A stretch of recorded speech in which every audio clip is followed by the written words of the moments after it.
ಬಲವಂತನಾದಂತಹ ಗಾಳಿಗೆ ಹುಟ್ಟಿದವ ನೀನು. ಹಾಗಾಗಿಯೇ ಸ್ವಲ್ಪ ಬಲ ನಿನ್ನಲ್ಲಿ ಉಂಟು ಅಂತ ಪ್ರಪಂಚ ಎಲ್ಲ ತಿಳಿಯಿತು. ಆದರೆ ನೀ ಮಾಡಿದ ಕೆಲವು ಸಣ್ಣ ಕೆಲಸಗಳೆಲ್ಲ ನಿನ್ನ ದೌರ್ಬಲ್ಯವನ್ನು ತೋರಿಸ್ತದೆ ಅಂತ. ಸಣ್ಣ ಕೆಲಸವೇ? ಹೌದು. ನಿನಗಿಂತಲೂ ಸಣ್ಣದ. ನಿನಗೆ ಒಟ್ಟಿನಲ್ಲಿ ಹೊಡೆಯುವುದೊಂದು ಛಾತಿ. ಯಾರಿಗೆ ಹೊಡಿಬೇಕು, ಎಲ್ಲಿ ಹೊಡಿಬೇಕು, ಹೇಗೆ ಹೊಡಿಬೇಕು, ಯಾವುದೂ ನಿನಗೆ ಗೊತ್ತಿಲ್ಲ. ಒಟ್ಟು ನಿನ್ನ ಯುದ್ಧ. ಆಗದ್ದಕ್ಕೆಲ್ಲ ಹೊಡೆಯುವುದೇ. ಇದನ್ನು ಏನು ಅಂತ ಹೇಳಿ? ಗಲಾಟೆ ಅಂತ ಹೇಳ, ಪೆಟ್ಟು ಅಂತ ಹೇಳ, ಜಗಳ ಅಂತ ಹೇಳ, ಯುದ್ಧ ಅಂತ ಹೇಳ, ಸಮರ ಅಂತ ಹೇಳ, ಇದಕ್ಕೆ ಸರಿಯಾದ ಶಬ್ದವೇ ಸಿಕ್ಕುವುದಿಲ್ಲ. ನೀನು ಮಟ್ಟು ಅಂತ ತಿಳಿ. ಅಲ್ಲ, ಮಟ್ಟು ಅಂತ ಹೇಳಿದ್ರೆ ಅದು ಒಂದೇ ಕ್ರಮ ಅಂತ ಲೆಕ್ಕ. ಒಂದು ಮಟ್ಟು, ಇದು ಒಂದೇ ಕ್ರಮ ಅಲ್ಲ ನಿನ್ನದ್ದು. ಅಲ್ಲಲ್ಲ, ನಿನ್ನದ್ದು ಆಗಾಗ ಬದಲಾಗ್ತದೆ, ಆಗಾಗ ಬದಲಾಗ್ತದೆ. ಕೆಲವರಿಗೆಲ್ಲ ಒಂದೇ ರೀತಿ ಹೊಡೆದ್ರೆ ಆಗ್ಲಿಕ್ಕೆ ಇಲ್ಲ, ಸಿಕ್ಕ ಅಲ್ಲಿ ಹೊಡೆಯಬೇಕು. ಅದಕ್ಕಾಗಿ ಮಟ್ಟು ಅಂತ ಹೇಳಲಿಕ್ಕೆ ಬರುವುದಿಲ್ಲ ಅಂತ. ಮಟ್ಟು ಅಂತ ಹೇಳಿದ್ರೆ ಒಂದೇ ಕ್ರಮದಲ್ಲಿ ಇರುವುದು. ಅದೊಂದು ಮಟ್ಟು, ಇದೊಂದು ಮಟ್ಟು ಅಂತ. ಅದಲ್ಲ ಇದು. ಇದು ನಿನಗೆ ಮನಸ್ಸು ಬಂದ ಹಾಗೆ.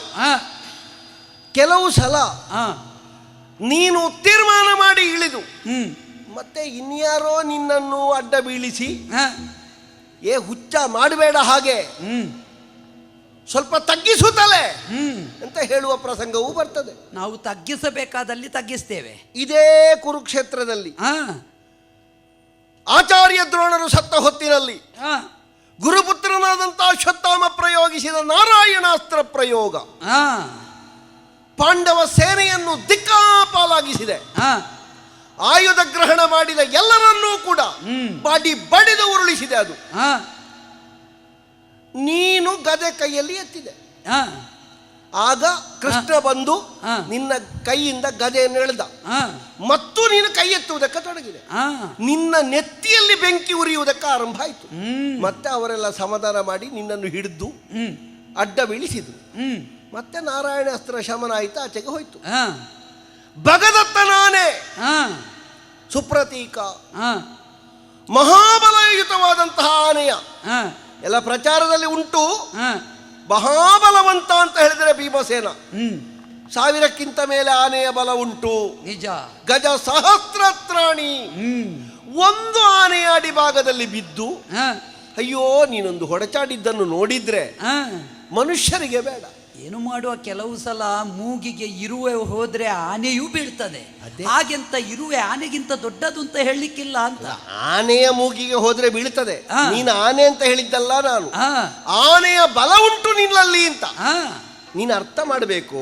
ನಾನು ನಿನ್ನನ್ನು ಆನೆ ಅಂತ ಹೇಳಿದ್ದಲ್ಲ, ನಿನಗೆ ಸೊಂಡಿಲು ಉಂಟು ಅಂತ ಹೇಳಿದ್ದಲ್ಲ. ಅಲ್ಲ, ನಿನಗೆ ಮೂಗೇ ಇರುವುದು. ನಾ ಆಡಿದ್ದ ಹಾಗೇನೆ. ಕೆಲವು ಸಲ ಅಡ್ಡಿ ತಪ್ಪಿದ್ರೆ ಆನೆಯೂ ಬೀಳ್ತದೆ. ಆದ್ದರಿಂದ ಗಜಸಹಸ್ರತ್ರಾಣಿಯಾದ ಭೀಮಸೇನನಾದರೂ ಅನಿವಾರ್ಯ ಸಂದರ್ಭದಲ್ಲಿ ಬಿದ್ದರೆ ತಪ್ಪಲ್ಲ ಅಂತ. ಆನೆ ಬಿದ್ದರೆ ಅದಕ್ಕೆ ತಾಗುವುದು ಕಡಿಮೆ. ನೀ ಬಿದ್ದರೆ ನಿನಗೆ ಪೆಟ್ಟಾಗ್ತದೆ. ಆಗ್ತದೆ. ಈಗ ಕುರುಕ್ಷೇತ್ರದಲ್ಲಿ ನಿನ್ನದ್ದಾದಂತಹ ಯುದ್ಧ ವಿದ್ಯಮಾನಗಳನ್ನು ಆಲೋಚನೆ ಮಾಡಿದ್ರೆ ಪ್ರಪೂರ್ಣ ಪ್ರಮಾಣದಲ್ಲಿ ನೀನು ಏನು ಮಾಡಿದ್ದಿ ಎನ್ನುವಂತಹ ಸಮೀಕ್ಷೆಯನ್ನು ಮಾಡಿದ್ರೆ ಅಲ್ಲಿ ಇಲ್ಲಿ ಕದನ ಮಾಡಿದ್ದಿ ಬಿಟ್ರೆ ಒಂದು ಸರಿಯಾದ ರೀತಿಯಲ್ಲಿ ಭೀಮ ಕಾದಾಡಿದ. ಇವತ್ತಿನ ಒಂದು ಕಾಳಗವನ್ನು ನೋಡ್ಲಿಕ್ಕಿರುವಂತದ್ದು ಭೀಮರದ್ದು ಎಂತದ್ದಾದ್ರೂ ಮಾಡಿದ್ಯಾ? ಏನಿಲ್ಲ. ಇಲ್ಲವೇ. ಒಟ್ಟು ಅವಸರದಲ್ಲಿ ಅವಸರ. ಯಾರಾದ್ರೂ ಎಣಿಸಬೇಕು, ನಿನ್ನ ತಾಯಿ 7 ತಿಂಗಳಲ್ಲಿ ನಿನ್ನನ್ನು ಹೆತ್ರ ಅಂತ. ಈ ಕೆಲವು ಸಲ ಮಕ್ಕಳು ಅವಸರ ಮಾಡುವಾಗ ಹೇಳುವ ಕ್ರಮ ಉಂಟು, ಅದು ಪೂರ್ತಿ ತಿಂಗಳಾಗದೆ ಹುಟ್ಟಿದ್ದು, ಹಾಗೆ ಅವಸರ ಅದಕ್ಕೆ ಅಂತ. ಹಾಗೆ ನಿನ್ನನ್ನು ಬಹುಶಃ ಅವಸರದಲ್ಲೇ ಹೆತ್ರೋ, ಅಲ್ಲ ಹೆರುವುದಕ್ಕೆ ಸ್ವಲ್ಪ ಅವಸರ ಮಾಡಿದ್ರೋ, ಅಲ್ಲ ಹೆರುವುದಕ್ಕಿಂತ ಮೊದಲೇ ಅವಸರ ಮಾಡಿದ್ರೋ, ಎಂತದ್ದು ಒಂದು ಅವಸರ ಆಗಿದೆ. ಇಲ್ಲದೇ ಇದ್ರೆ ಅದು ಕೆಲವರನ್ನೆಲ್ಲ ಹೆರುವಾಗ ಅವಸರ ಆಗಿದೆ ಇರಬಹುದು. ತಿಂಗಳಿಗೆ ಸರಿಯಾಗಿ ಹುಟ್ಟದೇ ಇದ್ದಾಗ ಕೊನೆಗೆ ಕೆಲವು ತಿಂಗಳಾಗಿ ಬಿದ್ದು ಏನಕ್ಕೇನು ಆಗಿ. ಅಲ್ಲ, ನಾ ವಿಷಯಕ್ಕೆ ಹೇಳುವುದು ಅಲ್ಲಲ್ಲ, ವಿಷಯಕ್ಕೆ ಹೇಳಿ ನನಗೆ ಅರ್ಥ ಆಗ್ತದೆ, ನೀನು ಹೇಳುವಾಗ ಅರ್ಥ ಆಗ್ತದೆ ಎಂತದ್ದು ಅಂತ. ಆದರೆ ಯಥಾರ್ಥಕ್ಕೂ ಸಣ್ಣ ಪ್ರಾಯದ ಮಗು ಇರುವಾಗ ನೀನೊಮ್ಮೆ ಅಮ್ಮನ ಕೈಯಿಂದ ಕೆಳಗೆ ಬಿದ್ದಿದ್ದಂತೆ. ಬಂಡೆ ಪುಡಿಯಾಗಿ ಹೋಗಿದೆ. ಬಂಡೆ ಪುಡಿಯಾಗಿದೆ, ಮಂಡೆ ಯಾವುದೋ ನರಕ್ಕೆ ಪೆಟ್ಟಾಗಿದೆ. ನೀನು ಕೆಲವು ಸಲ ವರ್ತನೆ ಮಾಡುವುದನ್ನು ನೋಡಿದ್ರೆ ಹುಚ್ಚರಾದ್ರೂ ನಿನಗಿಂತ ಆದೀತು. ಹುಚ್ಚರಲ್ಲಿ ಹುಚ್ಚ ನೀನು. ಆದ್ರೆ ನೀನು ಅದಕ್ಕಿಂತ ಕಡೆ ಅಲ್ಲ. ನೀನು ಅಪ್ಪ ಹೇಳಿದ್ದು ಕೇಳುವುದಿಲ್ಲ, ಅಜ್ಜ ಹೇಳಿದ್ದು ಕೇಳುವುದಿಲ್ಲ. ನಾನು ಹೇಳಿದ್ದನ್ನು ಬಾಕಿದ್ದವರು ಕೇಳ್ತಾರೆ. ಅದೇ ತಿಳ್ಕೊಂಡು ಅದೇ ವಿಚಿತ್ರ. ಈ ಪ್ರಪಂಚದಲ್ಲಿ ಹೇಳಲಿಕ್ಕೆ ಯಾರು ಅವರು ಕೇಳಲಿಕ್ಕಿಲ್ಲ. ಇಲ್ಲ ಇಲ್ಲ, ಅವರು ಹೇಳಲಿಕ್ಕೆ ಇರುವುದು, ಬಾಕಿದವರು ಕೇಳಲಿಕ್ಕೆ ಇರುವುದು. ಅದೇ ನ್ಯಾಯದಲ್ಲಿ ಇದು ತನಕ ನಾ ಬದುಕಿದವ. ನಾ ಹೇಳಿದ್ದನ್ನು ನನ್ನ ಅಜ್ಜ ಕೇಳ್ತಾನೆ, ನನ್ನ ಅಪ್ಪ ಕೇಳ್ತಾನೆ, ನನ್ನ ತಮ್ಮಂದಿರು ಕೇಳ್ತಾರೆ, ನನ್ನ ಮಕ್ಕಳು ಕೇಳ್ತಾರೆ. 5 ತಲೆಯಲ್ಲಿ ಈ ತಲೆ ಹೇಳಿದ್ದನ್ನೇ ಬಾಕಿದ್ದದ್ದು ಕೇಳುವುದು. ಆದ್ರೆ ನಾವು ಕೇಳುವುದಿಲ್ಲ. ನೀವು ಕೇಳದೇ ಇದ್ದದ್ದರಿಂದ ಅಲ್ವಾ ನಿಮ್ಮನ್ನು ಹೊರಗೆ ಇಳಿಸಿ. ನೀವು ಕೇಳುವುದಿದ್ರೆ ನಮ್ಮದ್ದೇ ಅಲ್ವಾ. ನಿಮ್ಮನ್ನೀಗ ದ್ವೇಷಿಸುತ್ತಾ ಇರುವ ಕಾರಣವೇ ಅದು. ನಮಗೆ ಅನಿವಾರ್ಯ ಇಲ್ಲ ಅಂತ ಅದು ನೋಡುವ. ಅನಿವಾರ್ಯ ಯಾರಿಗೆ ಎಷ್ಟು ಉಂಟು? ಈಗ ಹೇಳಿದ ಹಾಗೆ ಕೇಳುವುದು ಅನಿವಾರ್ಯ ಇದ್ದವರಲ್ವಾ? ಏನು ಭೀಷ್ಮರಿಗೆ ಅನಿವಾರ್ಯವಾ?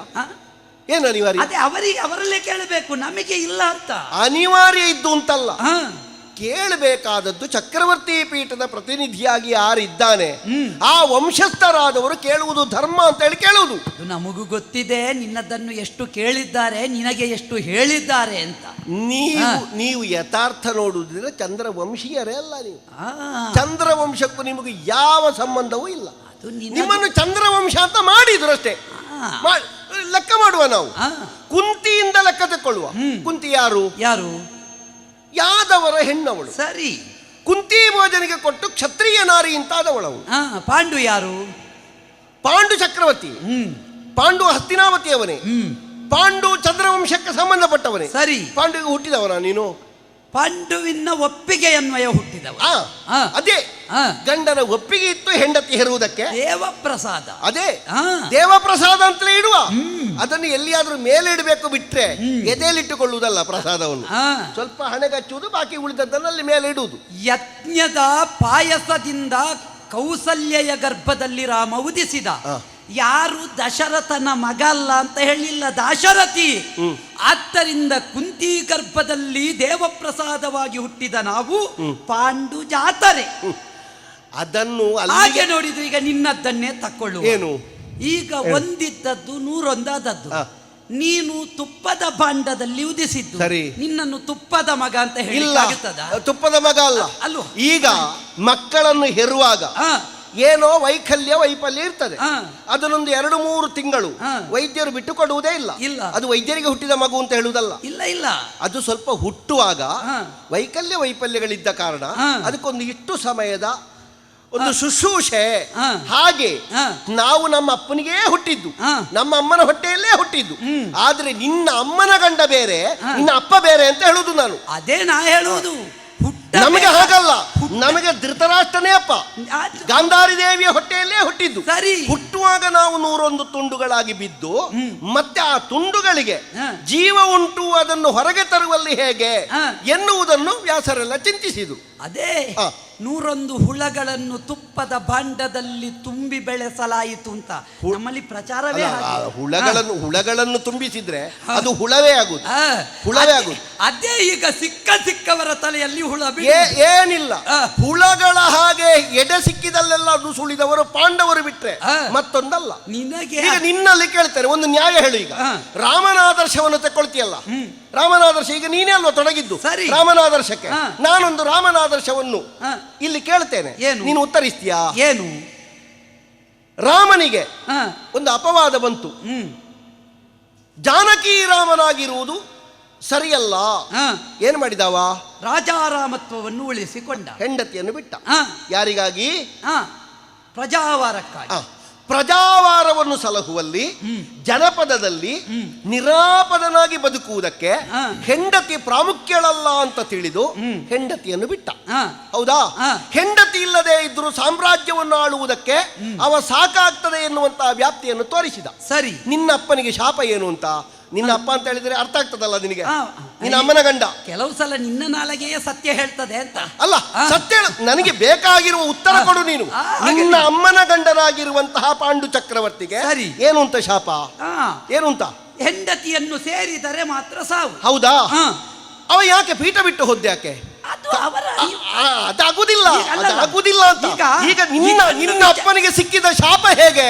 ಹೆಂಡತಿಯನ್ನು ಸೇರಿದ್ರೆ ನೀ ಸತ್ತೋಗು ಅಂತ. ಸರಿ. ನಿಜವಾಗಿ ಆದರೂ ರಾಮಾದರ್ಶ ಉಳ್ಳವ ನಿನ್ನ ಅಪ್ಪ ಹೌದು ಅಂತ ಇದ್ರೆ ಹೆಂಡತಿಯರನ್ನು ಬದಿಗೆ ಸರಿಸಿ ಸಾಮ್ರಾಜ್ಯವನ್ನು ಇದ್ದಷ್ಟರ ಮಟ್ಟಿಗೆ ಆಳುವುದು. ನಿನ್ನ ಅಪ್ಪ ಏನು ಮಾಡಿದ? ಶಾಪ ಸಿಕ್ಕಿದ ತಕ್ಷಣ ರಾಜ್ಯ ಬಿಟ್ಟ, ಹೆಂಡತಿಯರನ್ನು ಕಟ್ಟಿಕೊಂಡು ಕಾಡಿಗೆ ಹೋದ. ಇದು ನ್ಯಾಯವಾ? ಇಲ್ಲಿ ನೋಡು, ನಮ್ಮಪ್ಪನಿಗೆ ಕಣ್ಣು ಕಾಣುವುದಿಲ್ಲ. ಇದನ್ನು ವಿಚಾರಿಸಬೇಕಾದವರು ಯಾರು? ನಾನು ಅದನ್ನು ಹೇಳಿದ್ದಲ್ಲ. ಭೀಷ್ಮರೇ ಇದನ್ನು ಪ್ರಶ್ನಿಸಲಿಲ್ಲ ಅಂತ ಆದ್ರೆ ಅದನ್ನು ಪ್ರಶ್ನಿಸುವುದಕ್ಕೆ ಕೌರವ ಸಮರ್ಥನೋ? ನಾನು ಅದನ್ನು ಕೇಳಿದ್ದಲ್ಲ, ಇಲ್ಲಿ ನ್ಯಾಯ ತೀರ್ಮಾನ ಮಾಡುವುದಕ್ಕೆ ಕೇಳಿದ್ದಲ್ಲ. ನೀ ಮಾತಾಡುವಾಗ ಆದರ್ಶ ಕೊಡುವಾಗ ನಿನ್ನ ಅಪ್ಪನಿಗೆ ಇಲ್ಲದೆ ಇರುವ ಆದರ್ಶವನ್ನು ನೀ ಎಳಿಬೇಡ ಅಂತ ಹೇಳಿದ್ದು. ಇದನ್ನು ಯಾರು ಕೇಳಲಿ ಯಾರು ಕೇಳದೇ ಇರ್ಲಿ, ಈ ನ್ಯಾಯ ಹೀಗೇ ಇರ್ತದೆ. ತಲೆ ಇದ್ದವರು ಆಲೋಚನೆ ಮಾಡಿದ್ರೆ ಇದಕ್ಕೆ ಉತ್ತರ ಪ್ರಪಂಚದಲ್ಲಿ ಒಂದಲ್ಲ ಒಂದು ದಿವಸ ಸಿಕ್ಕಿತ್ತು. ಪಾಂಡು ನಿಜವಾಗಿಯೂ ರಾಜ್ಯದ ಮೇಲೆ ವ್ಯಾಮೋಹ ಇರುವವನೇ ಹೌದು ಅಂತ ಇದ್ರೆ ಹಸ್ತಿನಾವತಿಯ ಬಗ್ಗೆ ಅಭಿಮಾನ ಉಳ್ಳವ ಅಂತ ಇರ್ತಿದ್ರೆ ನೀ ರಾಜ್ಯ ಭಾರ ಮಾಡಿದ್ರೆ ಸತ್ತೋಗುಂತ ಅವನಿಗೆ ಶಾಪ ಅಲ್ಲ. ಹೆಂಡತಿಯನ್ನು ಸೇರಿದ್ರೆ ಅವ ಕಾಡಿಗೆ ಹೋದದ್ದೇ ತಪ್ಪು. ಇಲ್ಲಿ ಗೊತ್ತುಂಟವನಿಗೆ ನಮ್ಮಪ್ಪನಿಗೆ ಕಣ್ಣು ಕಾಣುವುದಿಲ್ಲ, ವಿದುರ ಪೀಠಕ್ಕೆ ಯೋಗ್ಯನಲ್ಲ. ಹಾಗಾದ್ರೆ ಒಂದು ಸಾಮ್ರಾಜ್ಯವನ್ನು ಪರಿಪಾಲಿಸುವ ದೊರೆಯಾದಂತಹ ಒಬ್ಬ ಪಾಂಡು ಅದು ಅನಾಥವಾದ್ರೂ ಆಗಲಿ ನನಗೆ ಲೆಕ್ಕ ಇಲ್ಲ. ನನಗೆ ಹೆಂಡತಿಯರನ್ನು ಸೇರ್ಲಿಕ್ಕೆ ಇಲ್ಲ ಅಂತಾದ್ರೆ ನನಗೆ ಮತ್ತೆ ಎಂತದಕ್ಕೆ ನೈರಾಶ್ಯ ಭಾವವನ್ನು ತಳೆದ ಅಂತ ಇದ್ರೆ, ಒಂದು ದೇಶಾಭಿಮಾನ ರಾಷ್ಟ್ರಾಭಿಮಾನ ಹುಟ್ಟಿನ ಕ್ಷೇತ್ರದ ಬಗ್ಗೆ ಅಭಿಮಾನ ಉಂಟು ಅಂತ ಇದ್ರೆ ಹಾಗೆ ಬಿಟ್ಟು ಹೋಗಬಹುದವಾ? ಹಾಗೆ ಬಿಟ್ಟು ಹೋಗಿರುವಂತಹ ಪಾಂಡುವಿನಿಂದ ತಪ್ಪಿದ ಸಾಮ್ರಾಜ್ಯಕ್ಕೆ ನೀವು ಹೇಗೆ ಹೊಣೆಗಾರರಾಗ್ತೀರಿ? ಅಪ್ಪನೇ ಬೇಡ ಅಂತ ಬಿಟ್ಟು ಹೋಗಿದ್ದಲ್ಲಿ ನೀವೇ ಹೇಗೆ ಆಗ್ತೀರಿ? ಹೊಣೆಗಾರರಲ್ಲ ಎನ್ನುವುದನ್ನು ಪ್ರಶ್ನಿಸುವುದಕ್ಕೆ ನೀನಲ್ಲ ಅಂತ. ಕೊನೆಗೆ ಬರದಲ್ಲಿಗೆ ನೀನಲ್ಲ ಅಂತ. ಈಗ ಪಾಂಡು ಚಕ್ರವರ್ತಿ ಬಿಟ್ಟು ಹೋಗುವಲ್ಲಿ ಕಾರಣವಾಗಿದ್ದದ್ದು ಇಲ್ಲಿಯ ಪ್ರಾತಿನಿಧ್ಯದ ಹೊಣೆ ಹೊತ್ತ ಭೀಷ್ಮರಿದ್ರು. ಭೀಷ್ಮರು ಇದ್ದಾರೆ ಅಂತಲೇ ನನ್ನ ಅಪ್ಪ ಬಿಟ್ಟು ಹೋದ. ಏನಿಲ್ಲ, ಭೀಷ್ಮರು ಹಿಡ್ಕೊಳ್ಳಿಲ್ಲ, ನಮ್ಮ ಅಪ್ಪನಿಗೆ ಕೊಟ್ಟಿದ್ದಾರೆ. ಈಗ ಭೀಷ್ಮರು ಪಟ್ಟವನ್ನು ಗ್ರಹಿಸಿದ್ರೆ ಅವರು ಮಾಡಿದಂತಹ ಪ್ರತಿಜ್ಞೆ ಹೋಗ್ತದೆ. ಪೀಠ ಏರುವುದಿಲ್ಲ ಅಂತ ಅವರ ಪ್ರತಿಜ್ಞೆ. ಪ್ರಾತಿನಿಧ್ಯ ಅವರು ಇರುವುದು ಹೇಗೆ? ಗೊತ್ತಿಲ್ವಾ ನಿನ್ನ ಅಪ್ಪನಿಗೆ ಪಾಂಡುವಿಗೆ ಪೀಠ ಏರದೇ ಇರುವಂತಹ ಭೀಷ್ಮರನ್ನು ಬಿಟ್ಟು ಹೋಗುವುದು ಹೇಗೆ? ಪ್ರಾತಿನಿಧ್ಯ ಉಂಟೋ ಇಲ್ವೋ ನಮಗೆ ಪ್ರಶ್ನೆ ಅದು. ಏನು ಪ್ರಾತಿನಿಧ್ಯವಾಗಿ ಭೀಷ್ಮರಿದ್ದಾರೆ. ಪಟ್ಟ ಏರಿಸಿದ್ದು ನಿನ್ನಪ್ಪ ಧೃತರಾಷ್ಟ್ರನನ್ನು. ಅದೇ ನಿಮ್ಮ ಬುದ್ಧಿ. ಈಗ ನಿನ್ನ ಅಪ್ಪ ಒಳ್ಳೆಯವ ಹೌದು ಅಂತಿದ್ರೆ ನೀವು ಯೋಚನೆ ಮಾಡು. ಕಾಡಿಗೆ ಹೋಗುವಂತಹ ತಮ್ಮನನ್ನು ನಿಲ್ಲಿಸಿ ಏನಿದ್ದರೂ ಇಲ್ಲಿ ವ್ಯವಸ್ಥೆ ಮಾಡಬೇಕಾಗಿತ್ತು. ಈಗ ನಿನ್ನಪ್ಪನಿಗೆ ಕಣ್ಣು ಕಾಣುವುದಿಲ್ಲ, ಸರಿ, ಏನು ತಲೆ ಇಲ್ವಾ, ಬುದ್ಧಿ ಇಲ್ವಾ? ನಿನ್ನ ಅಪ್ಪ ನಿಲ್ಲಿಸಬೇಕಿತ್ತು ನಮ್ಮ ಅಪ್ಪನನ್ನು, ಹೋದವರನ್ನು ಕರೆ ತರಬೇಕಿತ್ತು, ಭೀಷ್ಮರಲ್ಲಿ ಒತ್ತಾಯ ಮಾಡಬೇಕಿತ್ತು.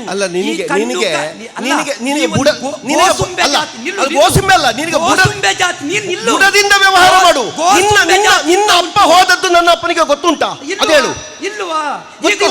ಗೊತ್ತಿಲ್ಲ. ಕೆಲವು ಸಮಯ ಬಾರದೇ ಇದ್ರೆ ಅವರನ್ನು ಕರೆ ತರುವ ವ್ಯವಸ್ಥೆ ಮಾಡುವುದು. ನೋಡು, ಒಬ್ಬ ಪ್ರಾಮಾಣಿಕ ನಿನ್ನ ಅಪ್ಪ ಹೌದು ಅಂತ ಇದ್ರೆ ಅಣ್ಣನಾಗಿರುವಂತಹ ಧೃತರಾಷ್ಟ್ರನಲ್ಲಾದರೂ ಅಣ್ಣ ನನಗೆ ಹೀಗೆ ಶಾಪ ಸಿಕ್ಕಿದೆ, ನೀನು ಇದನ್ನು ವಹಿಸಿಕೊಳ್ಬೇಕು, ನನಗೆ ನಿಲ್ಲಿಕ್ಕೆ ಮನಸ್ಸಿಲ್ಲ ಅಂತಾದರೂ ಹೇಳಬೇಕಿತ್ತು. ಇವ ಏನು ಮಾಡಲಿಲ್ಲ. ಶಾಪ ಸಿಕ್ಕಿದಾಗ ವೈರಾಗ್ಯವನ್ನು ತಾಳಿ ಇಬ್ಬರು ಹೆಂಡತಿಯರನ್ನು ಕಟ್ಟಿಕೊಂಡು ಹೋಗಿ ಅಲ್ಲಿ ಕಾಡಿನಲ್ಲಿ ಸೊಕ್ಕಿ ಒಬ್ಬಳ ಎದೆಯಲ್ಲೇ ಪ್ರಾಣ ಬಿಟ್ಟದವ. ಅಂತ ಪಾಪಿಯ ಮಗ ನೀನು. ಹೀನ ಬಲರನ್ನು ಗೆಲ್ಲಿದಿರುವಂತಹ ಧಟು ನಿನ್ನಲ್ಲಿ ಉಂಟು ಅಂತಾದ್ರೆ ಅದನ್ನು ಕ್ಷಣಕ್ಕೆ ನಿಲ್ಲಿಸಿ.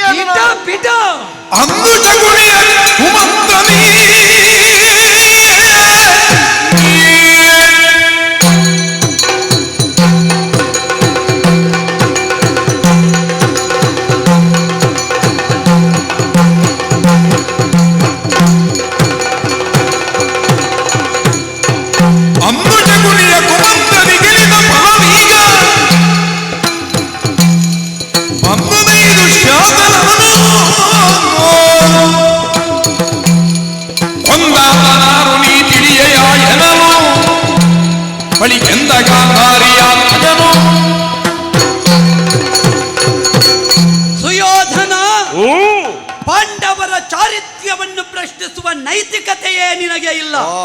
ಯಾಕೆಲ್ಲ ಕೇಳು. ನೀ ಇಷ್ಟರವರೆಗೆ ಇಲ್ಲಿ ಸಾಮ್ರಾಜ್ಯಾಧಿಕಾರವನ್ನು ಹೊಂದಿತ್ತಿದ್ರೆ ನಿನ್ನ ಸಂಘದಲ್ಲೇ ಇದ್ದವರ ಜೊತೆ, ಅದರಲ್ಲಿಯೂ ಒಬ್ಬ ಶಕುನಿ, ಮತ್ತೊಬ್ಬ ಕರ್ಣ, ಇನ್ನೊಬ್ಬ ನಿನ್ನ ತಮ್ಮ ದುಶ್ಯಾಸನ, ಈ ಮೂವರ ಮಾಹಿತಿಯೇ ಅನುಮತಿಯೇ ನಿನಗೆ ಸಮ್ಮತಿ ಅಂತ ನೀ ಮಾಡಿದವ. ನಿಮ್ಮ ಹಣೆ ಬರಹವನ್ನು ನಮ್ಮ ಮುಂದೆ ಇಡ್ತೀರಿ. ಏನು ನೋಡು, ಶಕುನಿಗೆ ಏನು ರಾಜ್ಯ ಇರ್ಲಿಲ್ವ ಗಾಂಧಾರ? ಇತ್ತು. ಅವ ಹೇಗೆ ಬಂದ? ಗಾಂಧಾರಿಯ ಜೊತೆಯಲ್ಲೇ ಬಂದ. ಅವನನ್ನು ಇಲ್ಲೇ ಉಳಿಸಿಕೊಂಡಿರಿ. ನಿಲ್ಲು ನಿಲ್ಲು, ನೀನು ಅದನ್ನು ಹಾಗೆ ಹೇಳಬೇಡ. ನಾವಿದ್ದೇವಾಗ ಅಲ್ಲ, ನೀವು ನಿಲ್ಲಿಸಿಕೊಂಡು ಯಾಕೆ ನಿಂತದ್ದು? ಯಾಕೆ ನಿಲ್ಲಿಸಿದ? ನೋಡು, ಕಣ್ಣು ಕಾಣದೇ ಇರುವಂತಹ ಒಬ್ಬನಿಗೆ ಹೆಣ್ಣು ಕೊಟ್ಟದ್ದು. ನಮ್ಮ ಅಮ್ಮನ ಮೇಲಿನ ವ್ಯಾಮೋಹ ಅಣ್ಣನಿಗೆ. ಪಾಪ ಕಣ್ಣು ಕಾಣದೇ ಇದ್ದವನಿಗೆ ಹೆಣ್ಣು ಕೊಟ್ಟ ಮೇಲೆ ಆ ಹೆಣ್ಣಿಗೆ ಕಣ್ಣಾಗಿ ಅಣ್ಣ ನಿತ್ರೆ ನಿನ್ನಂತ ಮತ್ಸರಿ ಹೇಳುವುದು ಹಾಗೆ ಅಲ್ಲ. ಎಂತ ಉದಾರತೆ! ಯಾವ ಅಣ್ಣನಾದ್ರೂ ನಿತ್ತಾನೋ? ನಮ್ಮ ಮಾವ ಬಿಟ್ಟರೆ ಬೇರೆ ಯಾರಾದ್ರೂ ನಿತ್ತಾನೋ? ಈ ವಿಷಯವನ್ನು ಭಾವನಿಗೆ ಕಣ್ಣು ಕಾಣುವುದಿಲ್ಲ ಅಂತ ಒಂದು ಒಳ್ಳೆ ಮನಸ್ಸಿನಲ್ಲಿ ನಿತ್ರೆ ನಿನ್ನಂತ ಕೂಹಕಿಗಳು, ನಿನ್ನಂತ ಕಪಟಿಗಳು ಅಲ್ಲ. ನಿಲ್ಲಿಸು. ನಮ್ಮ ಮಾವನಿಗೆ ಅಪವಾದ ಹೇಳುದು ಇದು ಹೇಗಾಯಿತು ಗೊತ್ತಾ? ಹೇಗೆ? ಅವತ್ತು ಕೈಕೆಯ ಜೊತೆಯಲ್ಲಿ ಮಂತರೆ ಬಂದ ಹಾಗಾಯಿತು. ಅವಳಿಗೆ ಸೇವೆಗೆ ಬೇಕು ಅಂತ ಇವಳು ಬಂದಳು. ಇಡೀ ಏನಾಗಲಿಲ್ಲ, ಲೋಕಕ್ಕೆ ಒಳ್ಳೆದೇ ಆದ್ದು. ಕೈ ನೋಡು, ರಾಮನ ಆದರ್ಶವನ್ನು ಒಪ್ಪಿದ ಮೇಲೆ ಕೈಕೆಯನ್ನು ಮಂಥರೆಯನ್ನು ರಾಮನೇ ದೂರ್ಲಿಲ್ಲ. ನೀನು ದೂರ್ಲಿಕ್ಕೆ ಜನವಾ? ಆದ್ರೆ ಸಮಾಜ ದೂರಿದೆ. ಇಲ್ಲ, ಈಗ ಯಾವ ಸಮಾಜವೋ? ರಾಮನ ಎದುರು ಯಾವ ಸಮಾಜ? ಇಲ್ಲು. ನಾಳೆ ನೀನು ಸತ್ತು ನಿನ್ನ ಕುಟುಂಬ ಸತ್ತರು ಮುಂದಿನ ಪ್ರಪಂಚ ಹೇಳುವುದು ಹಾಗೆ. ಹೇಗೆ? ಶಕುನಿ ಬಂದದ್ದು ಒಳ್ಳೇದಾಯಿತು. ಇಲ್ಲದಿದ್ರೆ ಕೌರವನಂತಹ ಪಾಪಿ ಸಾಯ್ತಾ ಇರ್ಲಿಲ್ಲ. ಆದ್ದರಿಂದ ಒಳ್ಳೇದು ಮಾಡಿದ. ಏನಿಲ್ಲ, ನೀ ಸತ್ರು ಲೋಕ ಹೀಗೆ ಹೇಳ್ತದೆ. ಆ ಪಾಂಡುವಿಗೆ ಮಕ್ಕಳು ಹೇಗೂ ಹುಟ್ಲಿಲ್ಲ. ಕುಂತಿಗೊಂದು ಚಟ ಇತ್ತು, ತಾನು ಹೆರುವವಳು ಅಂತ ತೋರಿಸಬೇಕು ಅಂತ. ಹಾಗೆ ಆ ಅನರ್ಥ ಪಿಂಡಗಳು ಬಿದ್ದು ಸತ್ತೋದವು ಅಂತ ಇಲ್ಲ. ನಾಳೆ ಪ್ರಪಂಚ ಹೇಳ್ತದೆ ನಮ್ಮಂತವರು ಹೋದ್ರೆ ಪ್ರತಿಭಟಿಸುವುದಕ್ಕೆ ಅವ ಒಬ್ಬನಾದ್ರೂ ಇದ್ನಲ್ಲ, ಇನ್ನೇನು ಮಾಡ್ಲಿ ಅಂತ ಕಣ್ಣೀರ್ಗರಿ. ಏನಿಲ್ಲ, ಈ ಸಮಾಜದಲ್ಲಿ ಧರ್ಮ ಕಾರ್ಯಕ್ಕಾಗಿ ಯಾರಾದರೂ ಸತ್ತರೆ ಅವನ ಪರವಾಗಿ ಕೋಟಿ ಕೋಟಿ ಧಾರ್ಮಿಕರು ಕಣ್ಣೀರ್ಗರೆಯುತ್ತಾರೆ. ಯಾರು ಅಧರ್ಮ ಕಾರ್ಯಕ್ಕೆ ತೊಡಗುತ್ತಾರೋ ಅವ ಸತ್ತರೆ ಕೋಟಿ ಕೋಟಿ ಜನಮಾನವ ಸತ್ತದು ಒಳ್ಳೆದಾಯ್ತು. ಪ್ರಪಂಚದಲ್ಲಿ ಇದು ತನಕ ಕೌರವನ ಬದುಕಿನಲ್ಲಿ ಪಾಂಡವ ದ್ವೇಷ ಎನ್ನುವುದೊಂದು ಬಿಟ್ರೆ ಹೆಕ್ಕಿ ತೆಗೆಯುವುದಕ್ಕೆ ಬಾಕಿದ್ದ ಒಂದು ದ್ರೋಹವನ್ನು ನೀನು ಎತ್ತಿ ತೋರಿಸು. ಒಂದು ಘಟನೆ ತನ್ನ ಬದುಕಿಗಾಗಿ ತಾನು ಅನ್ಯರನ್ನು ಕೊಂದರೂ ತೊಂದರೆ ಇಲ್ಲ ಅಂತ ಹೇಳಿ ಪಾಪದವರನ್ನು ಸುಟ್ಟು ಕೊಂದು ಹಾಕಿದ ಪಾಪಿ ನೀನು. ಲಾಕ್ಷಾಗ್ರಹದಲ್ಲಿ ಚತುಗ್ರಹದಲ್ಲಿ ಮಲಗಿದಂತಹ ಪಂಚಕನ್ನಿಕೆಯರನ್ನು ನೀನು ಸುಟ್ಟಾಕಿದವ. ನಿನ್ನ ಬದುಕಿಗೆ ಬೇಕಾಗಿ ನೀವು ಹೋದ್ರು ಅಲ್ಲಿ ಅವಶೇಷಗಳು ಹೆಣವಾಗಿ ಇರಬೇಕು ಎನ್ನುವುದರಿಂದ ನಿನ್ನ ಬದುಕಿಗಾಗಿ ಪಾಪದವರನ್ನು ನೀ ಯಾಕೆ ಮನೆ ಕಟ್ಟಿಸಿದೆ? ನಿನ್ನನ್ನು ಸುಡ್ಲಿಕ್ಕೆ, ನಮ್ಮನ್ನು ವೈರದಿಂದ. ನೋಡು, ನಮಗೂ ನಿನಗೂ ಇದ್ದಂತಹ ವೈರಕ್ಕಾಗಿ ಮನೆ ಕಟ್ಟಿಸಿದೆ. ನಿಮ್ಮನ್ನು ಜೀವಂತ ಸುಡಬೇಕು ಎನ್ನುವುದೇ ನನ್ನ ಹುನ್ನಾರ.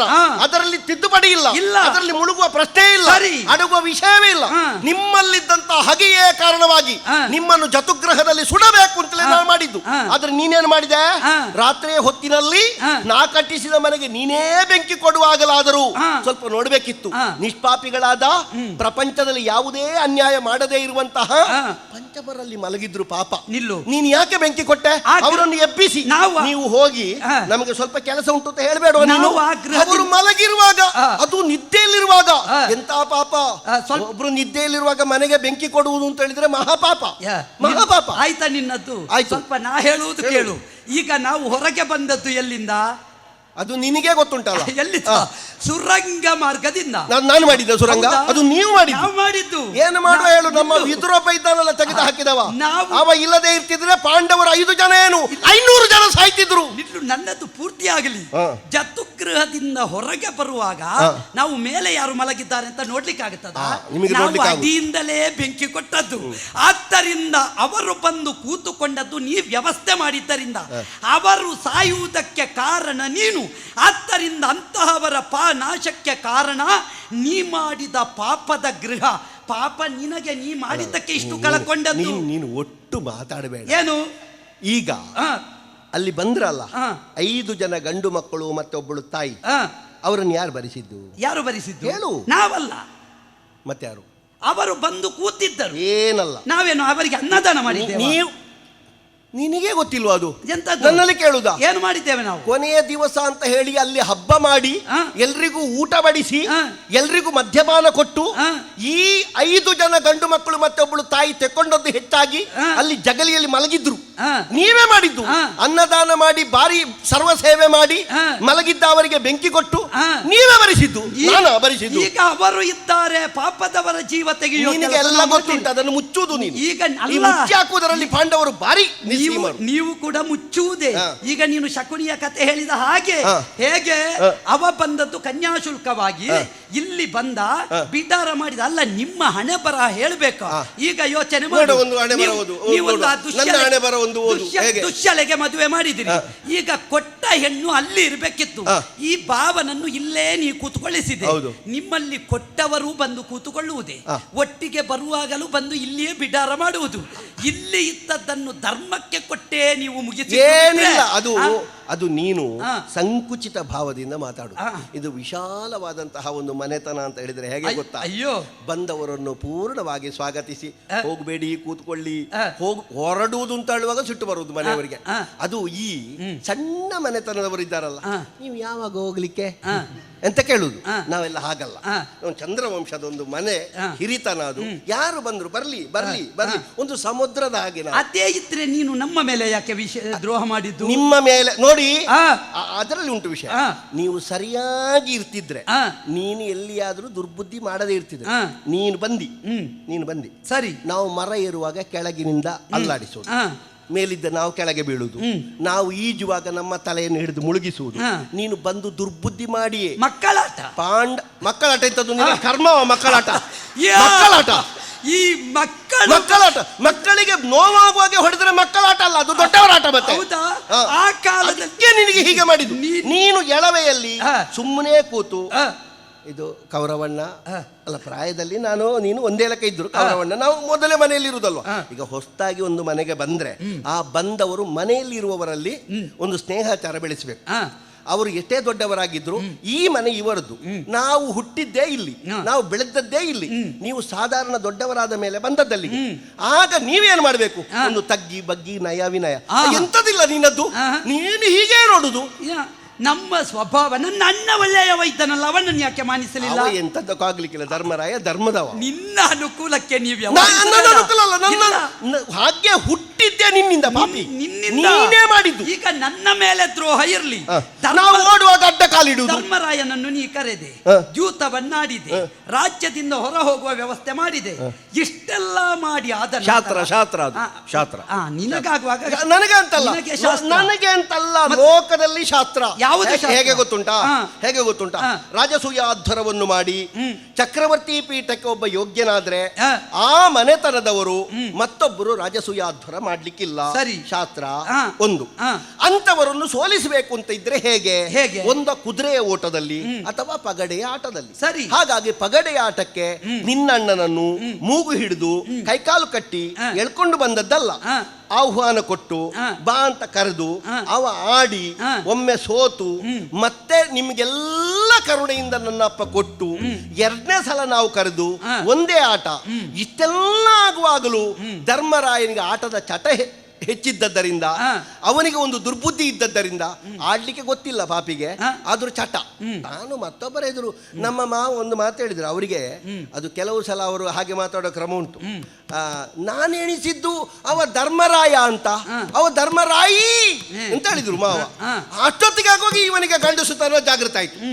ನಾನು ಕರೆದದ್ದು ಒಬ್ಬ ಗಂಡು ಮಗನನ್ನು, ಷಂಡನನ್ನು ಅಂತ ನಾನು ಅರ್ಥ ಮಾಡ್ಲಿಲ್ಲ ಅಂತ ಹೇಳುವಾಗ ನಾನು ಗಂಡು ಅಂತ ಬಂದ, ಗಂಡು ಅಂತಾಗಿ ಗುಂಡು ಕಲ್ಲಿದ ಹಾಗೆ ಹೊರಳಿದ.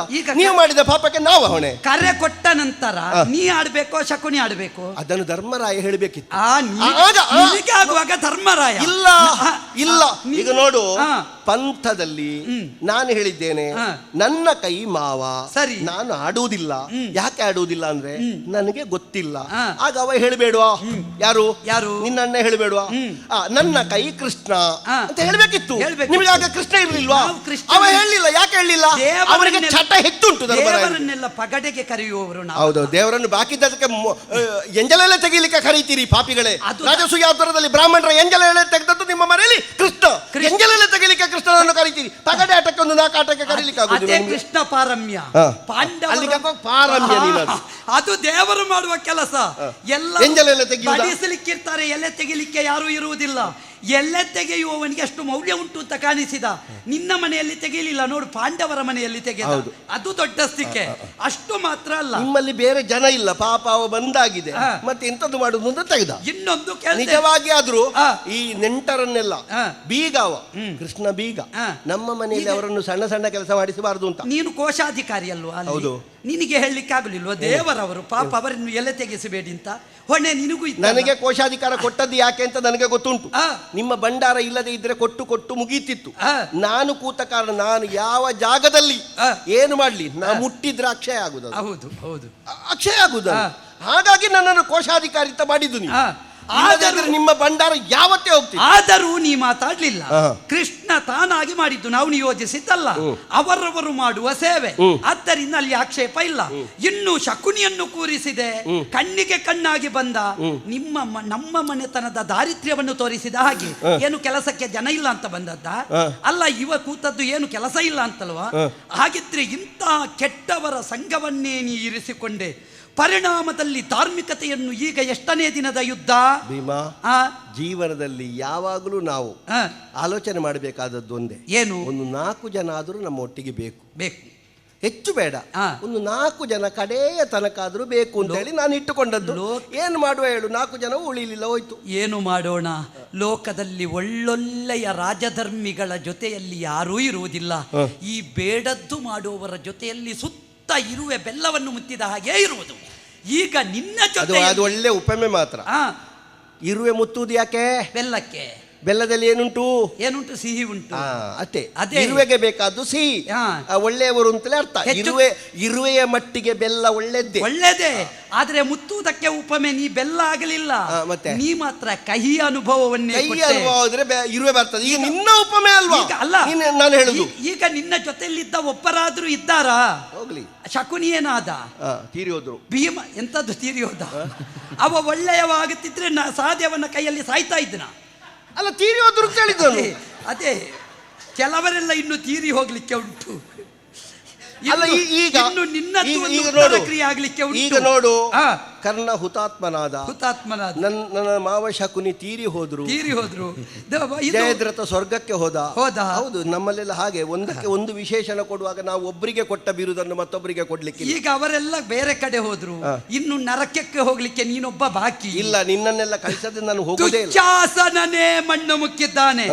ಇಂದು ಕೊನೆಯ ಆಹುತಿ ನೀನು. ರುಧಿರಾಕಾರಿಗೆ ತಲೆ ಕೊಡಬೇಕಾದಿತ್ತು. ದೊಡ್ಡ ವಿಷಯ ಅಲ್ವಾ? ಹುಟ್ಟಿದವರೆಲ್ಲ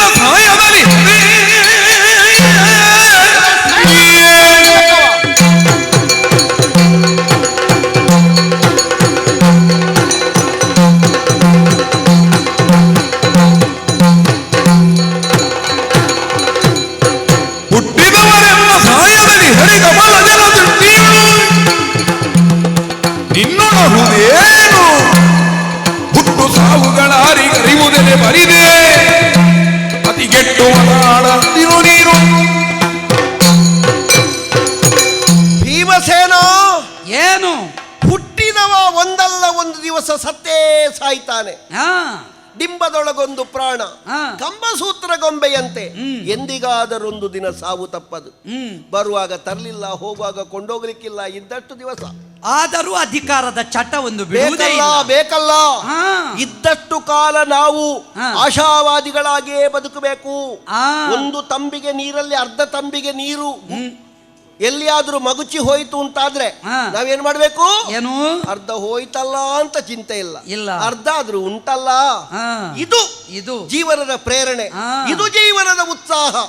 ಹೋಯಿತು ಎನ್ನುವುದಕ್ಕಾಗಿ ನಾವು ಕಂಗೆಡುವುದಲ್ಲ, ಆದ್ರೆ ಇನ್ನೆಷ್ಟು ಉಂಟು ಅಂತ ಲೆಕ್ಕ. ಒಂದು ನೆನಪು ಬೇಕು. ಹೇಗೆ? ಸತ್ತ ಮೇಲೆ ಒಂದು 11 ದಿವಸ ಆದ್ರೂ ನೀರಿಡ್ಲಿಕ್ಕೆ ತಂಬಿಗೆ ಇಡುವ ಒಬ್ಬ ಬೇಕು ಅಂತ. ನೋಡು, ಯುದ್ಧಾಂಗಣದಲ್ಲಿ ಒಬ್ಬ ಸತ್ತ ಅಂತ ಇದ್ರೆ ಅವನಿಗೆ ನೇರ ವೀರ ಸ್ವರ್ಗ ಅಂತ ಶಾಸ್ತ್ರ ಹೇಳಿದೆ. ಮತ್ತೆ ನಾವೆಲ್ಲ ಬಿಡುವುದಿಲ್ಲ. ಜೀವನದಲ್ಲಿ ಒಂದು ಕಡೆಯಲ್ಲಿ ಸಾಗುವಾಗ ಕೊನೆಗೆ ಯಾರು ತಂಬಿಗೆ ನೀರಿಡ್ತಾರೆ ಅಂತ ಲೆಕ್ಕ ಮಾಡಿ ಯಾರು ಅಲ್ಲ. ನಿಮ್ಗಾದ್ರೂ ತಂಬಿಗೆ ನೀರಿಗೆ ಜನ ಉಂಟು ಅಂತ ನೀವು ಆಲೋಚನೆ ಮಾಡಿ ನೋಡುವ. ಈಗಾಗಲೇ ನಿಮ್ಮ ಮಕ್ಕಳು ಉಳಿಲಿಲ್ಲ, ನಮ್ಮ ಮಕ್ಕಳು ಹೋಗಿದ್ದಾರೆ. ಆಗ ಈಗ ಉಳಿದಿರುವುದು ಸಾಧಾರಣ ನಾವು ಮಾತ್ರ. ಇವತ್ತು ಮಧ್ಯಾಹ್ನ ನಂತರ ಎಷ್ಟು ಉಂಟು ಅಂತ ನಿಮಗೂ ಲೆಕ್ಕ ಉಂಟು. 1000 ಸಂಖ್ಯೆಯ ಸೇನೆ ನಿಮ್ಮಲ್ಲಿ ಉಂಟು, ಬೆರಳೆಣಿಕೆಯ ಜನ ನಮ್ಮಲ್ಲಿ ಉಂಟು. ಅದು ದೊಡ್ಡ ಸಂಗತಿ ಅಲ್ಲ. ಅಳಿವು ಉಳಿಯುವು ಎನ್ನುವುದು ವಿಧಿಯ ನಿಯಮ. ಜಾತಸ್ಯ ಮರಣಂ ಧ್ರುವಂ, ಹುಟ್ಟಿದವ ಸಾಯ್ಲಿಕ್ಕೆ ಉಂಟೇ ಉಂಟು. ಆದ್ರೆ ವಿನಾ ದೈನ್ಯೇನ ಜೀವನ ಅನಾಯಾಸೇನ ಮರಣ. ದೈನ್ಯತೆಯ ಬದುಕು ಬೇಡ. ಹೊಟ್ಟೆಯ ಪಾಡಿಗೆ ಬೇಕಾಗಿ ಬ್ರಾಹ್ಮಣರ ವೇಷ ಕಟ್ಟಿ ಬೇಡಿದವರು ನೀನಲ್ವಾ? ಒಮ್ಮೆ ಏಕಚಕ್ರ ನಗರದಲ್ಲಿ ನಿನಗೆ ಹೊಟ್ಟೆಗೆ ಸಾಕಾಗಲಿಲ್ಲ ಅಂತ ಹೇಳಿ ಎಮ್ಮೆಗೆ ತಂದಿಟ್ಟ ಹಿಂಡಿಯನ್ನು ತಿಂದವ ನೀನು. ಆದ್ರೆ ಬಕಾಸುರನನ್ನು ಕೊಂದವ ನೀನು. ಬ್ರಾಹ್ಮಣರ ಮಗುವಿಗೆ ಜೀವ ಕೊಟ್ಟವ. ನಿನ್ನ ಒಳ್ಳೆತನ್ನು ಹೇಳುವುದಿಲ್ಲ ಪಾಪಿ. ನಿನ್ನ ಬೇಡತನ್ನು ಮಾತ್ರ ಹುಡುಕುವುದು. ವಿಚಾರಣೆ ಮಾಡ್ಲಿಕ್ಕೆ ಭೀಮಸೇನನ ಚರಿತ್ರೆಯಲ್ಲಿ ಒಳ್ಳೆದು ನಿನ್ನ ಬಗ್ಗೆ ವಿಚಾರಣೆ ಮಾಡ್ಲಿಕ್ಕುಂಟು. ನಿನ್ನ ಬಗ್ಗೆ ವಿಚಾರಣೆ ಮಾಡ್ಲಿಕ್ಕೆ ಉಂಟೆ. ಇವತ್ತಲ್ಲ ಅಲ್ಲ, ಇನ್ನು ಮುಂದೆ ಕೂಡ ನಿನ್ನ ಜಾತಿಯವರು ಹುಟ್ಟಿದ್ರೆ ಒಳ್ಳೆಯದನ್ನು ಇಲ್ಲ, ನಿನ್ನ ಬಗ್ಗೆ ಹುಡುಕುವುದು. ಮೇವು ಹಗರಣದಲ್ಲಿ ನಿನ್ನದ್ದೆಂತದ್ದು ಅಂತ ಹುಡುಕಲಿಕ್ಕೆ ಉಂಟು ವಿಚಾರಣೆ. ಮೇವು ಹಗರಣ. ಯಾವ ಮೇವು? ಅದೇ ಹಿಂಡಿ ತಿಂದದ್ದು. ಹೌದು, ಹಿಂಡಿ ತಿಂದದ್ದು. ಅದು ದನಕ ಪಶುಗಳ ಆಹಾರ ಅಲ್ವಾ? ಪಶುಗಳ ಆಹಾರವನ್ನು ತಪ್ಪಿಸಿದ ನಿನ್ನನ್ನು ವಿಚಾರಣೆ ಮಾಡ್ಲಿಕ್ಕೆ ಉಂಟು. ಅರಸನಾಗಿ ನನಗೆ ಕರ್ತವ್ಯ. ಅದು ಒಬ್ಬ ಚಕ್ರವರ್ತಿಯಾಗಿ ನನಗೆ ಅದು ಕರ್ತವ್ಯ. ನಾನು ಮಾಡಲೇಬೇಕಾದ. ಪುಣ್ಯಕ್ಕೆ ಅವನ ಸಂತಾನ ಉಳಿಲಿಲ್ಲ. ಇಲ್ಲದಿದ್ರೆ ಮೇವು ಹಗರಣದ ಸಂತಾನದವನ ಜೊತೆ ನೀ ಕೈ ಜೋಡಿಸ್ತಾ ನೀನಲ್ವಾ? ಮತ್ತೆ ಬೇರೆ ಯಾರು? ಯಾರನ್ನ ಹೇಳುದು ನೀನು? ನಿನ್ನನ್ನೇ ಹೇಳಿದ್ದು ನಾನು. ನಿನ್ನನ್ನೇ. ನೀನು ದನದ ಹಿಂಡಿ ತಿಂದಿದ್ದಿ. ಆ ವಿಚಾರಣೆ ಮಾಡ್ಲಿಕ್ಕೆ ಉಂಟು. ಬರೆದಿಟ್ಟಿದ್ದೇವೆ ನಾವು ತಿಂದಿದ್ದಿ ಅಂತ. ದನಕ್ಕೆ ಕೊಡುವುದನ್ನೆಲ್ಲ ಮನುಷ್ಯರು ತಿಂದ್ರೆ ಮತ್ತೆ ದನ ತಿನ್ನುವುದೆಂತ? ಈ ಎಮ್ಮೆಯ ಮಾಂಸ ತಿಂದಿದ್ದಿಂತ ನಮಗೂ ಗೊತ್ತುಂಟು. ಮಾಂಸ ಈ ಕಾಲಕ್ಕೆ ನಿಶಬ್ದಕರ ಸಂಬಂಧ ಮಾಡಿಕೊಂಡು ನಿನ್ನ ಮಗನ ಮದುವೆಯಲ್ಲಿ ಎಮ್ಮೆ ಮಾಂಸದ ಊಟ ಮಾಡಿದ್ದಿ, ನಮಗೂ ಗೊತ್ತುಂಟು. ಚರಿತ್ರೆ ನಿನ್ನದ್ದು ತೆಗೆದೇನು. ನೋಡು ಭೀಮ, ಯಾವುದೋ ಪ್ರಪಂಚವನ್ನು ಆಲೋಚನೆ ಮಾಡಿಕೊಂಡು ಈ ಪ್ರಪಂಚ ನಾನು ಹೇಳ್ತೇನೆ ರಾಜಸೂಯಾಧ್ವರದಲ್ಲಿ ಬ್ರಾಹ್ಮಣ ಸಂತರ್ಪಣೆಗಾಗಿ ಗೋವುಗಳನ್ನು ಕೊಂದು ಅವುಗಳ ಮಾಂಸವನ್ನು ಬಡಿಸಿ ಗೋವುಗಳ ಚರ್ಮವನ್ನು ತೂಗಿ ಹಾಕಿದ್ದರಲ್ಲಿ ಹರಿದ ನೆತ್ತರಿನಿಂದ ಈಗಲೂ ಹರಿಯುತ್ತಿರುವಂತಹ ನದಿ ಚರ್ಮಣ್ವತಿ. ಅದಕ್ಕೆ ಕೆಂಪು ರಕ್ತ ಅಂತಲೇ ಹೇಳುವುದು. ನಮ್ಮ ರಾಜಸೂಯ ಅಲ್ಲ, ಮತ್ತೆ ರಂತಿದೇವನದ್ದು ಅಲ್ಲ. ಈ ಕಾಲದಲ್ಲಿ ಗೋಮಾಂಸ ಭಕ್ಷಣೆ ಎನ್ನುವುದು ನಿಷಿದ್ಧವಲ್ಲ. ಈ ಕಾಲದಲ್ಲಿ ನೀನು ಯಾವುದೋ ಒಂದು ಈ ಕಾಲದಲ್ಲಿ ನೀನು ನನ್ನ ಹಿಂದಿಯ ಕಥೆ ಯಾಕೆ ಹೇಳಿದ್ದುಂಟು? ನಾವು ಶುದ್ಧ ಸಸ್ಯಾಹಾರಿ ತೆಂಗಿನಕಾಯಿಯ ಹಿಂಡಿ ತಿಂದ ನಿನಗೇನು ದೋಷ? ಸಸ್ಯದ ಪ್ರಶ್ನೆ ಅಲ್ಲ, ನಾನು ಹೇಳಿದ್ದೆಂತದ್ದು ವಿನಾ ದೈನ್ಯೇನ ಜೀವನ ಎನ್ನುವ ವಾಕ್ಯಕ್ಕೆ ಪುಷ್ಟೀಕರಣವಾದಂತಹ ವಿಷಯವನ್ನು ಸಂಗ್ರಹಿಸಿ ನಾ ಹೇಳಿದ್ದು. ಸರಿ. ಕೌರವನ ಬದುಕಿನಲ್ಲಿ ವಿನಾ ದೈನ್ಯ ಎನ್ನುವುದು ಇಷ್ಟು ತನಕ ಬರಲಿಲ್ಲ. ಬದುಕಿನಲ್ಲಿ ದೀನತೆಯನ್ನು ಅನುಭವಿಸಿ ಎಲ್ಲೆಲ್ಲೆಲ್ಲ ವೇಷ ಕಟ್ಟಿ ಬ್ರಾಹ್ಮಣರ ವೇಷ ಕಟ್ಟಿ ಬೇಡಿ ಕಾಡಿ ಹಿಂಡಿಯೂ ತಿಂದಿದ್ದಿ ನೀನು ಎನ್ನುವುದಕ್ಕಾಗಿ ನಾ ಹೇಳಿದ್ದು. ನೀನು ಶಾಕಾಹಾರಿಯೋ ಮಾಂಸಾಹಾರಿಯೋ ಅಂತ ಹೇಳಿದ್ದಲ್ಲ ನಾನು. ಮತ್ತೆ ಸಾಯ್ತಾರೆ ಹುಟ್ಟುತ್ತಾರೆ, ಅದು ದೊಡ್ಡ ಸಂಗತಿ ಅಲ್ಲ. ಇವತ್ತು ಅವ, ನಾಳೆ ನೀನು, ಅದನ್ನು ನಾವು ನೋಡಿಕೊಂಡೆವು. ಅದು ದೊಡ್ಡ ಯುದ್ಧದ ವಿದ್ಯಮಾನ ಅಲ್ವಾ? ಕೈ ನೋಡಿದೆಯೇನೋ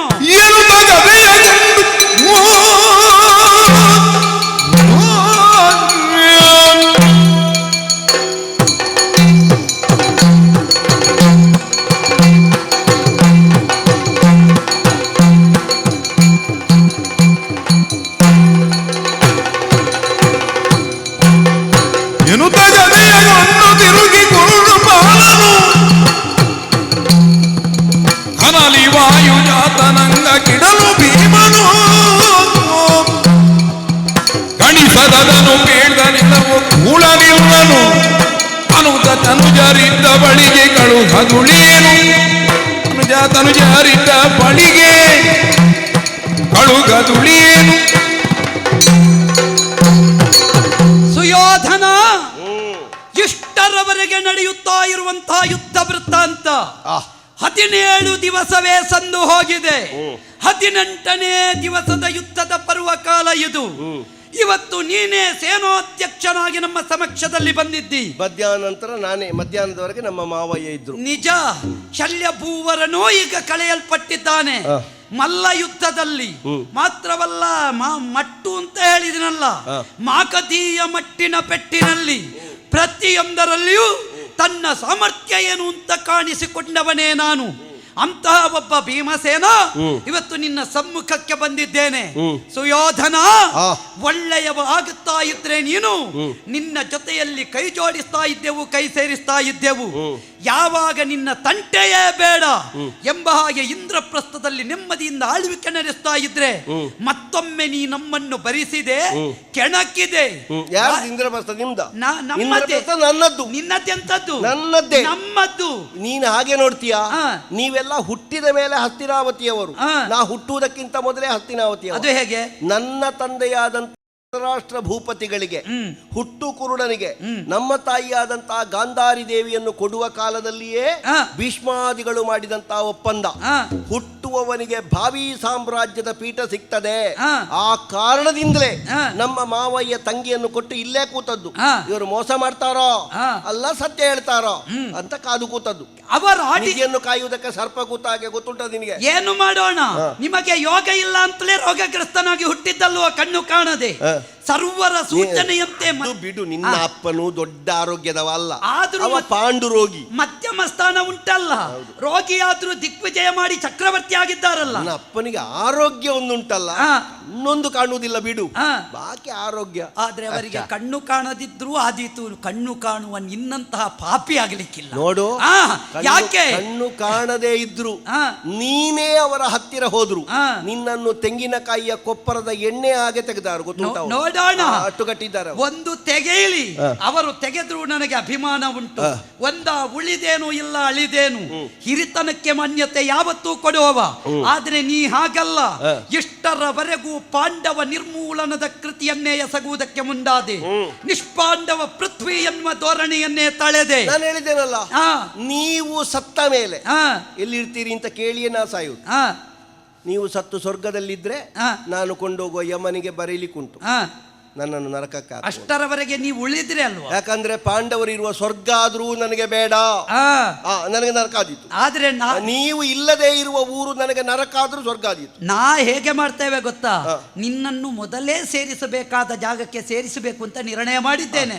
ಹಾಗಾದ ಕಾರಣ ನಿನ್ನ ಮಿಕ್ಕ ಸಹೋದರರೆಲ್ಲ ನನ್ನ ಪ್ರತಿಜ್ಞಾವಾಕ್ಯದಂತೆ ಬಲಿಯಾಗಿ ಹೋದರು. ಉಳಿದವ ನೀನೊಬ್ಬ. 99 ತೆಗೆದವನಿಗೆ ಒಂದು ತೆಗೆಯುವುದು ಕಷ್ಟ ಆಗ್ಲಿಕ್ಕಿಲ್ಲ. ಅದು ದೊಡ್ಡ ವಿಷಯ, ಅದು ಸಣ್ಣ ವಿಷಯವೇ ಅಲ್ಲ. 99 ಹೌದಾ? ಹೌದು. ಒಂದೇ ಕಡಿಮೆ ಇರುವುದು. 99ರಲ್ಲಿ ಒಬ್ಬ ಹೋದ ಅಂತ ಇದ್ರೆ ಶತಕದ ಪಟ್ಟಿಯಲ್ಲಿಲ್ಲ ಅವರದ್ದು. ಇಲ್ಲ, ಈ ಸಲ ಬಹಳ ಜಾಗ್ರತೆ ಬೇಕು. 99 ಆದ ಮೇಲೆ ಒಂದು ಮಾಡುವುದುಂಟಲ್ಲ, ಅದು ದೊಡ್ಡ ವಿಷಯ. ಅದೇ ವಿಷಯ, ದೊಡ್ಡ ವಿಷಯ. ನೀ 99 ಮಾಡಿದ್ರು ಲೆಕ್ಕಕ್ಕೆ ಸಿಗ್ಲಿಕ್ಕಿಲ್ಲ, ಒಂದು ಬಿಟ್ರೆ. ಆ ಲಕ್ಷ್ಯದಿಂದಲೇ ಗದಾದಂಡ ಹಿಡಿದದ್ದು. ಇದರಲ್ಲಿ ಬಡಿದ್ರೆ ಈ ಸಲ ಶತಕ ಪೂರ್ತಿ ಎನ್ನುವುದು ನನಗೂ ಗೊತ್ತುಂಟು. ಕನಕಲತಾ ಲಾಂಛಿತೋತ್ತುಂಗವಾಗಿರುವ ಗನಗದಾ ದಂಡ, ಕೈಯಲ್ಲಿರುವುದುರೋದ್ಗಾರಿ ಅಮೃತಾಂಶ ವಂಶ ವ್ಯೋಮಾಮೃತ ಕಿರಣ, ವಾಯುವಿನ ಫಲಪೂರ್ಣತೆಯ ಫಲ ಪಾಂಡುಜಾತ, ತೋಳದ ಹೊಟ್ಟೆಯವ.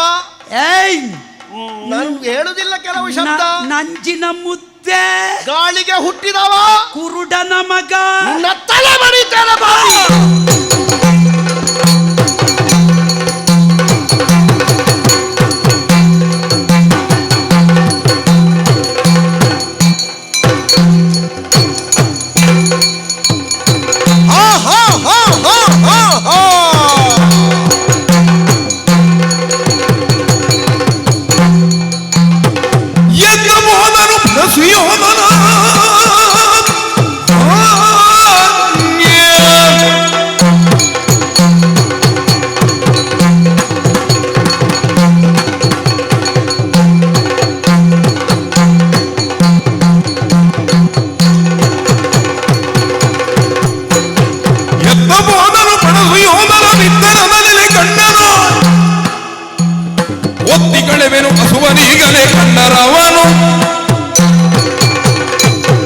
ಇವನನ್ನು ನಮ್ಮ ಜಾತಿ ಮಗ ಅಂತ ಹೇಳಲಿಕ್ಕೆ ನಾಚಿಕೆಯಾಗುತ್ತದೆ. ಒಬ್ಬ ಕ್ಷಾತ್ರವೀರನೇ ಇವ ಹೌದು ಅಂತಿದ್ರೆ ಎದೆಗೆ ಎದೆ ಕೊಟ್ಟು ಭುಜಕ್ಕೆ ಭುಜ ಕೊಟ್ಟು ಆಯುಧಕ್ಕೆ ಆಯುಧವನ್ನು ಕೊಟ್ಟು ಹೋರಾಟ ಮಾಡಬೇಕಾದಿತ್ತು. ಹಾಗೆ ಮಾಡದೆ ರಣಕ್ಕೆ ಬೆನ್ನು ಹಾಕಿ ಓಡುತ್ತಾ ಇದ್ದಾನೆ. ಆದರೂ ಇವನ ಅದಟು ಇವ ಬಿಡುವ ಹಾಗಿಲ್ಲ. ಯುದ್ಧ ಕ್ಷೇತ್ರದಲ್ಲಿ ಓಡುವಂತಹ ಇವ ವಿರೋಧಿಯೇ ಹೌದಲ್ಲ. ಇವನಿಗೆ ಶರಣಾಗುತ್ತಾ ಇದ್ರೆ ಜೀವ ಕೊಡಬಹುದಿತ್ತು, ಜೀವದಾನ ಮಾಡಬಹುದಿತ್ತು. ಇವನಂತಹವನು ತಪ್ಪಿಸಿದ್ರು ಬಹಳ ಅಪಾಯ. ಇವ ಒಂದು ಕನ್ನಡಿ ಹಾವಿನ ಜಾತಿ. ಈ ಕನ್ನಡಿ ಹಾವು ಎಲ್ಲಿ ತಪ್ಪಿಸಿದ್ರು ಹುಡುಕಿ ಬಡಿದುಕೊಳ್ಬೇಕು ಅಂತ ಉಂಟು. ಈ ಹಾವಿನ ಧ್ವಜ ಹಾಕಿದ್ದಾನೆ. ಈ ಹಾವಿಗಾದ್ರೂ ಅಮಾವಾಸ್ಯೆಯ ಮಾರನೇ ದಿವಸ ವಿಷ ಇರುವುದಿಲ್ಲ. ಇವನ ಜೀವಮಾನದಲ್ಲಿ ವಿಷ ಕಾರಿತು ಬಿಟ್ರೆ ಒಳ್ಳೆಯದು ಮಾಡುವುದಿಲ್ಲ. ಆದ್ದರಿಂದ ಹೇಳ್ತಾನೆ ಅಮೃತಾಂಶುವಂಶೋದ್ಭವ. ಹಾಗಾದ ಕಾರಣವೇ ಓಡುತ್ತಾ ಇದ್ದಾನೆ. ಇವನನ್ನು ಬಿಡುವುದಕ್ಕೆ ಸಾಧ್ಯವೇ? ಓಡುತ್ತಾ ಇರುವಂತಹ ಸುಯೋಧನನನ್ನು ಏನು ಮಾಡ್ತೇನೆ ಬಲ್ಲಿರ? ಎಲ್ಲಿವರೆಗೆ ತಪ್ಪಿಸಿಯಾನು? ನೀರಿನಳು ನೀನಾಗಿ ಬೊಕ್ಕರು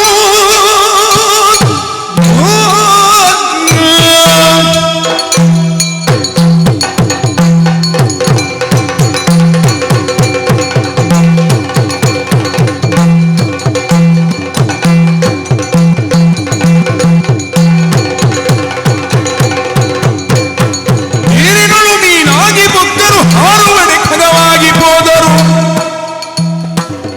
ಗೌತಣ ವೀವೆ ತಾಯಿಯ ಉದರ ಸೇರೆ. ಎಲ್ಲಿ ತಪ್ಪಿಸಿಯಾನು? ಹೇಗೆ ತಪ್ಪಿಸಿಯಾನು? ಇವನನ್ನು ನಂಬುವುದಕ್ಕೆ ಸಾಧ್ಯ ಇಲ್ಲ. ಈ ಮಾಟ ಮಂತ್ರ ಮಾಡುವವರೆಲ್ಲ ಇವನಿಗೆ ಬಹಳ ಹತ್ತಿರ. ಅದಕ್ಕೆ ಆ ಕಣಿಕನೆಂಬ ಬ್ರಾಹ್ಮಣನನ್ನೇ ನಾವು ತೆಗೆದದ್ದು. ಇಂತಹ ಪಾಪಿಗೆ ಅಂತಹವರು ಇರಬಾರದು ಅಂತ. ಈಗ ಇವ ಏನೆಲ್ಲ ಕಲಿತಿದ್ದಾನಂತ ಹೇಳಲಿಕ್ಕೆ ಸಾಧ್ಯ ಇಲ್ಲ. ಆದ್ದರಿಂದ ಇವ ತಪ್ಪಿಸುವಲ್ಲಿ ಇವನು ಕಲಿತಂತಹ ಯಾವುದೋ ಒಂದು ವಿದ್ಯೆಯಿಂದ ಒಂದು ವೇಳೆ ಜಲವನ್ನು ಹೊಕ್ಕು ಮೀನಾಗಿ ಹೋದರು ಆ ಜಲದಿಂದ ಎಳೆದು ಇವನನ್ನು ಸೀಳಿಕೊಂಡೇನು. ಅದಲ್ಲ, ಆಕಾಶದಲ್ಲಿ ಹಕ್ಕಿಯಾಗಿ ಹಾರಿದರೂ ಕೂಡ ಇವನ ರೆಕ್ಕೆ ಕಡಿದು ಭೂತಳದಲ್ಲಿ ಇವನನ್ನು ನಿಗ್ರಹಿಸಿ ಏನು. ಅದಲ್ಲ, ಇವನ ತಾಯಿಯ ಗರ್ಭವನ್ನೇ ಹೊಕ್ಕು ಕುಳಿತರು ಗರ್ಭಪಾತದ ದೋಷ ಬರ್ತದೆ ಅಂತ ಕಾಣಲಿಕ್ಕಿಲ್ಲ. ಪಾಪಿಯೊಬ್ಬನನ್ನು ಹೊತ್ತ ಒಡಲಾದರೂ ಅದು ಸೀಳಲ್ಪಡಬೇಕು ಎನ್ನುವ ದೃಷ್ಟಿಯಿಂದಲೇ ಆ ಗಾಂಧಾರಿಯ ಗರ್ಭದಿಂದ ಸೆಳೆದಾದರು ನಾನಾಡಿದ ಪ್ರತಿಜ್ಞಾ ವಾಕ್ಯದಂತೆ ಇವನನ್ನು ಕೊಲ್ಲದೆ ಬಿಡುವುದಿಲ್ಲ. ಎಲ್ಲಿದ್ದಾನೆ? ಎಲ್ಲಿ ಹೋಗುತ್ತಾನೆ? ಮುಂದೆ